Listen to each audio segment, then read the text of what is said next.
hand. To assess coordination, you'll evaluate rapid alternating movements and point-to-point movements. Begin by assessing rapid alternating movements. To assess the arms, show the patient how to move his hands. Observe the speed, rhythm, and smoothness of the movements. The patient's dominant hand may be better coordinated. Using your right hand, I'd like you to Now do this ask the as patient to rapidly as tap you the can. distal joint of his thumb with the tip of his index finger as rapidly as possible. And the other hand? Again, observe the movement's speed, rhythm, and smoothness. Touch the tip of my Next, finger with assess your right point-to-point movements. I'll touch Do this yours. several times, Now go back and moving forth. your finger so that the patient has to change directions. Observe the smoothness and accuracy of pointing. Clumsiness and overshooting with this movement suggest cerebellar disease. Up, down, Then, with your finger in one place, and close ask the your eyes patient to good. point to it, raise his arm, and lower it to touch your finger. After several times, have the patient do this with his eyes closed. Inaccurate pointing with the eyes closed suggests a loss of position sense.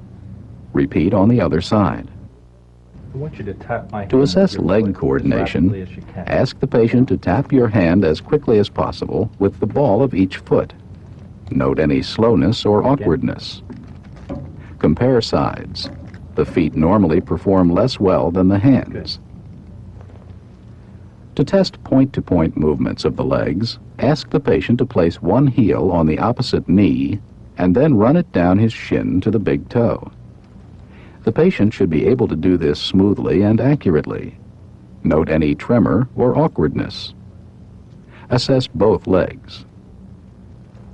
Continue the examination by observing the patient's gait, Over here. which provides information about coordination, position sense, and muscle strength. Walk slowly across the room. As the turn, patient back walks, again. observe his posture, balance, arm swing, and leg movements. The gait should be relaxed and balanced with easy alternating arm swings. The face and head should lead the rest of the body on turns. Next, ask the patient to walk heel to toe in a straight line.